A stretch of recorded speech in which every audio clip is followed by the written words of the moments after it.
Welcome to Electrified. It's your host, Dylan Loomis. For the schedule this week, only 2 videos from me today, Monday, and tomorrow, Tuesday. Ashley and I are heading back home, so we'll be cleaning, packing, and driving across the country. So the next time after Tuesday you'll see me again will be Monday, December 18th. First up today, we got a new filing from Tesla in response to some regulatory action from the California DMV that was brought against Tesla last year. This action itself against Tesla is not new. We have the DMV seeking remedies that could include suspending Tesla's license to sell cars in California and/or requiring Tesla to make restitution to drivers when it comes to false advertising on autopilot and FSD. Just last week, Tesla is now responding, saying the DMV chose not to take any action against Tesla or otherwise communicate to Tesla that its advertising or use of these brand names was or might be problematic. Tesla also said the DMV in 2016 decided not to prohibit the use of self-driving and similar language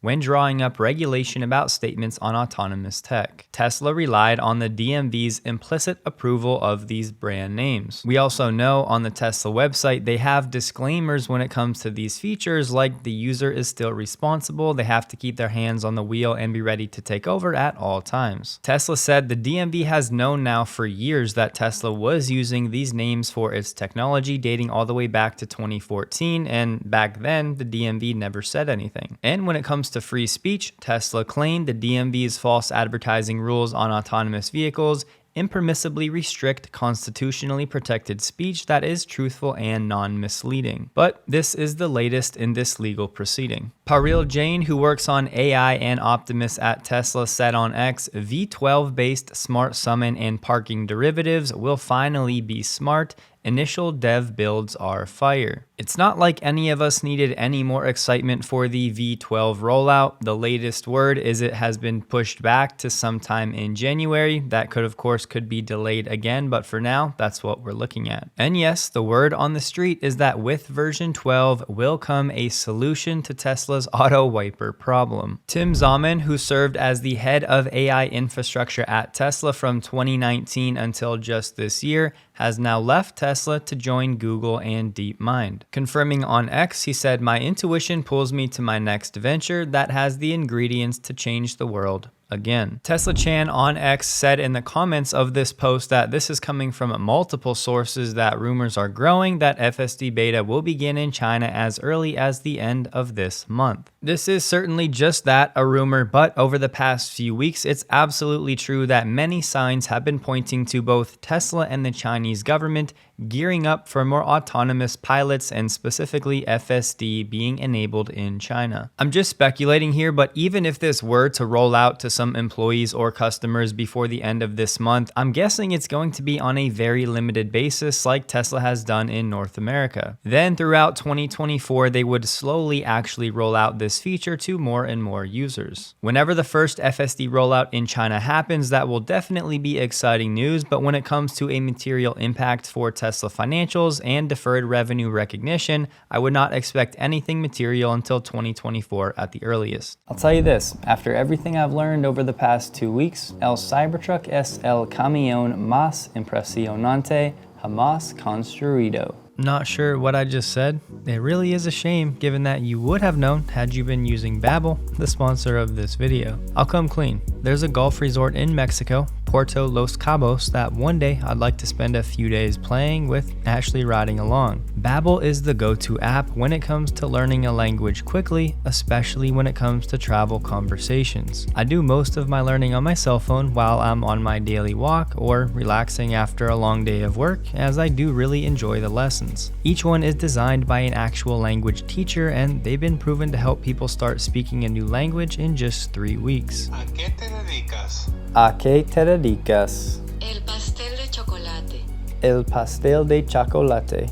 Por favor. Babbel also offers 2 free live classes and a 20-day money-back guarantee. The podcasts on the Babbel app offer a laid-back way to continue your learning while you're on the go, and el coche haciendo ejercicio, limpiando la casa, etc. I'm curious, if you could learn any one language, what would it be and why? The Babbel UI is clean, modern, and easy to use. It syncs across all your devices so you can pick up where you leave off seamlessly. Right now, you can get up to 60% off your subscription registration using the link in the description below. Did you really think I'd leave you hanging? SFGate shared an image from December 7th of the progress of Tesla's drive-in diner in California. There's no official word on when this location will open up to the public, but based on the progress, sometime next year certainly seems likely. We got registration data from JATO Dynamics for 28 countries across the EU. Taking a look at Model 3 sales year to date through October, they're up 19% year over year, while the Model Y is up 144% year over year. Zooming out, looking at OEMs as a whole, you can see Tesla is up 99% year to date this year compared to last year. The only other OEM group to have grown at a faster rate over the same time was labeled the Chinese. Also of note are the two biggest losers with negative year-over-year growth, Honda down 13% and Mitsubishi down 25%. This page is very eye-opening when it comes to the Chinese strategy for taking over the EU market. You can see many different options and it's all over the map in terms of year-over-year growth. Some are up significantly, there are many new models, and some other models are actually already down significantly year over year. Simply put, the Chinese strategy has been to flood the market with many different models across different price points to see what sticks and then quickly iterate from there. In terms of unit volume year to date from a Chinese brand, the highest unit volume is actually coming from MG. BYD's bestseller year to date has done 9,500 units, and that was the Atto 3. So to anybody out there saying that Tesla's Model 3 demand in Europe has been cratering, it's just not accurate according to the data. Up 19% year to date, and that's with the Osborne effect of the Model 3 Plus lingering for a large portion of this year, paired with the production shutdowns from Giga Shanghai of the Model 3 line for those upgrades. The biggest bull case for the stock is all the things that no one talks about. It's the charging network. Everyone has adopted or signed onto their charging network. That could be potentially another $5 billion in revenue for them going forward. And if you look at what they gave up, right, they cut prices to gain share. If you had to say the next best EV player, it would be Rivian, which I'm long, but it's a very, very distant second. They've proven to be the only ones that are capable of turning a profit. So you're not really on board with this call from Tony Sacconaghi. No, and I think that if you look technically, and Carter sees this too, it stopped, much higher than 150. You've seen them break that declining trend line. It stopped around 185. It marked itself up. And I think that you're going to see a lot of hiccups on the way down. But anybody who's bet against Elon Musk is pretty much licking their wounds every time. That call from Tony is that his best idea for 2024 is shorting Tesla stock. I most definitely added that one to the prediction tracker, and I will say there are still some macro and hard landing risks that are involved for 2024 when it comes to Tesla stock, but definitely one we'll look forward to coming back to. We only have a handful of Cybertrucks now out in the wild with initial customers, one of which is Alexis Ohanian, who is married to Serena Williams, so we have the Cybertruck already getting the paparazzi and celebrity treatment. If you didn't know, Alexis is most well known for being the co-founder of Reddit. In these photos, they were spotted leaving a party with some other huge name celebrities in attendance, including Leonardo DiCaprio, Tom Brady, Cindy Crawford, Dwayne Wade, Venus Williams, Snoop Dogg, and Lil Wayne. As far as I know, Cybertruck reservations are non-transferable. However, if you go to eBay and search Cybertruck reservations, sort by sold, you will see that some have actually sold for thousands of dollars. All of these that you're seeing on the screen right now actually happened today or in the last 2 or 3 days. Let me be very clear, I am not showing you this encouraging anybody to go participate in this because I'm expecting this is something that Tesla is going to sniff out and put an end to. Not to mention the logistical challenges of getting a reservation under your account with your information, potentially with your credit card, transferred over to someone else. Now, yes, you can make burner accounts and there are always workarounds, but again, I think Tesla will find out. So again, definitely not encouraging this. I just found it pretty interesting to have a look. The rumors flying around the internet right now are that Tesla will make around 1,000 Foundation Series Cybertrucks. Just remember that's certainly a rumor. We also have confirmation that for those purchases, Tesla has put back the Cybertruck no resale clause for the first year of ownership. For a few weeks leading up to the Cybertruck delivery event, Tesla seemingly removed the Cybertruck clause, but now it is indeed back. If you go to fueleconomy.gov and look at what vehicles are going to qualify for the IRA credits, they're currently listing both variants of the Cybertruck that will be available in 2024 as being eligible for the credit. However, this might be a mistake because, as we know, the Cyber Beast variant is well over the $80,000 limit. I suppose there's a small chance Tesla figured out some sort of sorcery when it comes to the actual MSRP and keeping that under the $80,000 cap, meaning the additional roughly $20,000 in cost for the Cyber Beast variant would actually not technically be MSRP, but again, I think that's pretty unlikely. And because I know a few of you are indeed in Colorado, they have an innovative truck EV tax credit for $5,000 that you could get in addition to the $7,500 IRA tax credit. Meaning, come next year, if you're in Colorado, you could get $12,500 off a Cybertruck. The link will be below. Bloomberg NEF put out a ZEV Factbook, and I had to share this slide showing ICE vehicle sales peaked back in 2017 and are undergoing a long-term structural decline.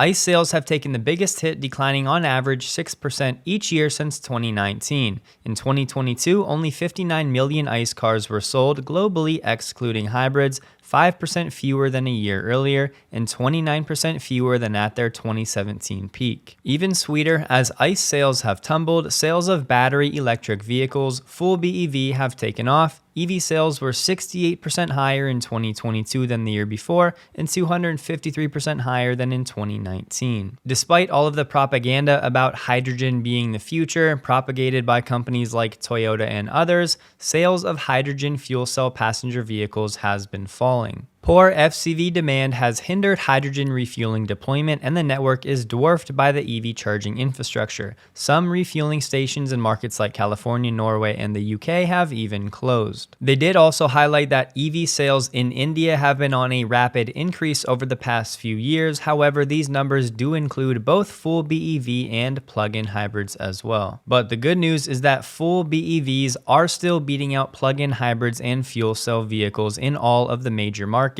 China, Europe, and the US. A pretty interesting stat: the IRA has already attracted over $100 billion of EV investment into North America, most of that in the form of battery and EV manufacturing, followed by battery component production. And perhaps most importantly, after an uncharacteristic battery pack price increase from 2021 to 2022, we have resumed the long-term trend of battery pack prices continuing to fall, down 14% year over year. Finally, a bit of good news for Tesla in Sweden. We have IG Metall, the union in Germany, coming out and saying they will not be joining in on the sympathy strikes. An IG Metall spokesperson said that would be illegal. You strike for your own business, for your own wages. A political strike would mean violating the duty to work, and then the employer could take action against the employees. Bear in mind this next part, that these comments are coming from a representative of IG Metall. Either way though, he said the number of members at Tesla is increasing.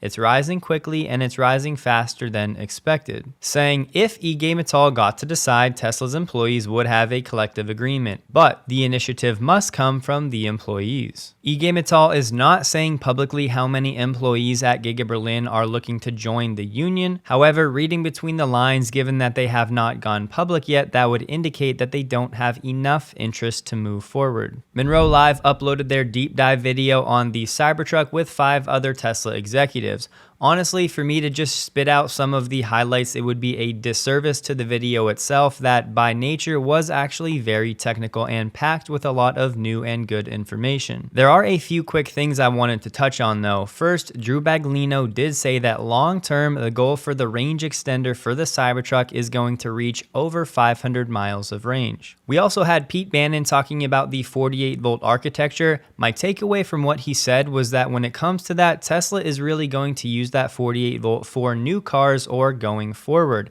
In terms of actually changing over Model Y or Model 3 lines, I personally would not be expecting that anytime soon. I would say that in the long term, once the supply chain for these 48 volt components are more built out, then at that point it may make sense for Tesla to rebuy and retool all of that line for 48 volts for the Model Y. But at least for now, when it comes to Pete Bannon's comments on 48 volts, it sounds like it's for future Tesla vehicles. It was also confirmed that the rear gigacast in the Cybertruck is indeed 9,000 tons, but the front gigacast is actually only 6,500 tons, which means they can use the same equipment for both the Model Y gigacast as well as the front version for the Cybertruck. That does certainly help a bit when it comes to cycle time and also gives Tesla a bit more production flexibility when it comes to allocating gigacast production. Drew Baglino confirmed what we thought to be true, that the first iteration of Tesla's structural pack, they would give it a C grade, but now when it comes to the Cybertruck, that's been boosted up to a grade of a B. It's always been an A architecture, but the first iteration of it was a C, and Tesla has upgraded to a B when it comes to the Cybertruck. But again, this really was pretty dense with technical information, so if you're into that type of thing, I would highly encourage you check it out. The full video will be linked below. For me, it served as another reminder that Elon is nowhere in this interview. We have these Tesla execs that are all leading their own teams, and these individuals are all highly talented, committed, and passionate in their own regard. In case any of you have been following Our Next Energy, one of the next-gen battery tech darlings of the past few months, their CEO and founder was just replaced yesterday. This after a UK investment fund, Just Climate, withdrew as lead investor in a Series C fundraising round. This left the company with a severe cash crunch. At one point, this company was valued at $1.2 billion, and they were looking to use that Series C funding to build a battery manufacturing site in Michigan. This was one of the next-gen battery tech companies that was widely expected to bring their product to the market first. This is certainly a big setback for them. We'll see where they go from here. Just last week, Rivian laid off 20 members of its long-range battery cell development team, which means they laid off most of their R&D team working on future batteries for the company's vehicles. In a statement, they said, "While we place a very high value on the cell engineering competence we've built at Rivian, we're focusing the team on the company's future electric R2 SUV and its defined programs." Just last week, we talked about how there were no federally funded public charging stations that were yet up and running. Fast forward to today, and finally one is up and running in Ohio. It opened on Friday. This site includes 4 EVgo fast chargers under an overhead canopy with restrooms, Wi-Fi, food, beverages, and other conveniences. The founder of CATL just came out and said that their partnership with Ford for this joint battery factory in Michigan will not be affected by the White House's new rules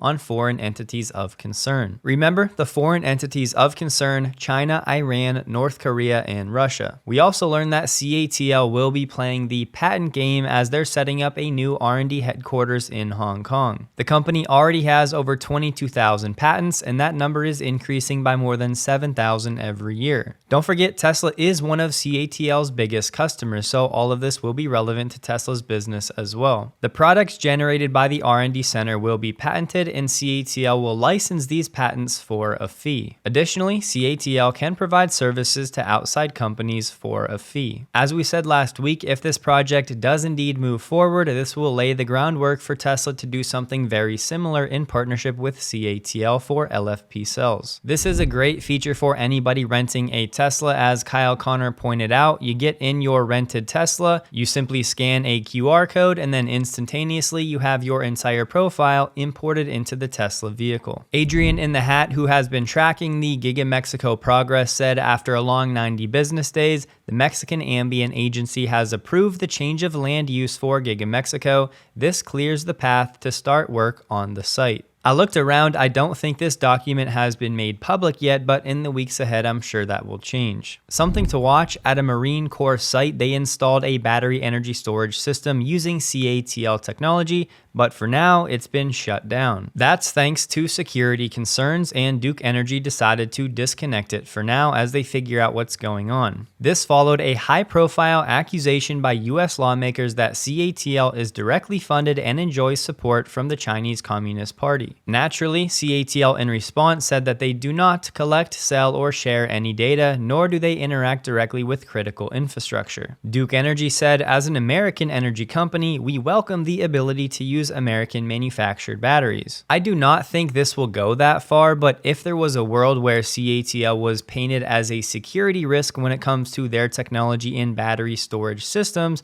that would of course help Tesla from a competitive standpoint. Along those lines, we have countries around the world coming together to back battery energy storage initiatives. One of the main ones is called the Supercharging Battery Storage Initiative, which aims to reduce the cost of energy storage. The United States and Canada have also joined the European Commission and Australia as participants. The US Energy Secretary said 1.5 terawatts to 2.5 terawatts of energy storage power capacity will be required, plus up to tens of thousands of terawatt hours in storage duration. That is for the United States alone to be able to reach net zero. According to IEA modeling, BESS deployments need to exceed 1 terawatt by 2030 to stay in line with net zero policy targets, representing an increase of around 23 times the levels of deployments today. When people talk about quasi-infinite demand for the Tesla Megapack, this is part of what they're referencing. Mazda just said that by 2030, they're planning to have a lineup of 7 or 8 EV models. Their new standalone electric division is called e-Mazda,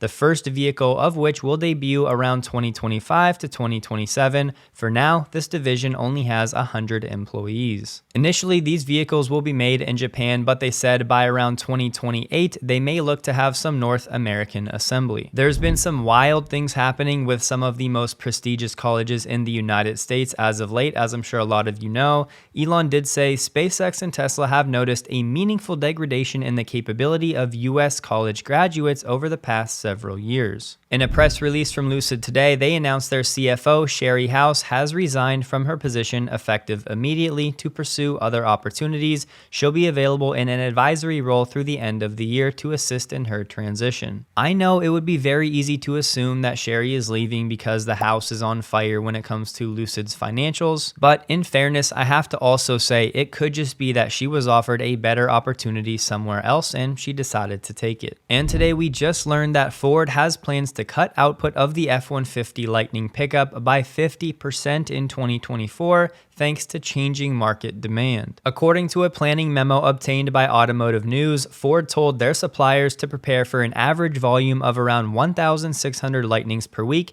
down from about 3,200 per week today. They're expecting no changes when it comes to the F-150 ICE lineup. This would put Ford on an annual pace of roughly 75,000 F-150 Lightnings per year. And don't forget, at the beginning of this year, they spent all of that downtime retooling their factories to boost F-150 Lightning production up over 150,000 per year. Just last month, there was some optimism that F-150 Lightning sales were going to be trending up. After November, they sold over 4,300 units. However, it sounds like Ford is not so optimistic. What this also means is that in 2024, there's a world where Tesla sells nearly as many, if not more, Cybertrucks than Ford sells F-150 Lightnings. Wall Street is expecting Tesla to sell around 77,000 Cybertrucks in 2024. Personally, I'm expecting lower just to keep my expectations in check, but based on this news, it sounds like the first mover advantage for Ford in the EV pickup market has been squandered. Don't forget, check out Babbel, linked below, take advantage of the discount. I promise you, if you start talking to your spouse or family in another language, the reactions will be worth it. I hope you guys have a wonderful day. Please like the video if you did. You can find me on X, linked below, and a huge thank you to all of my Patreon supporters.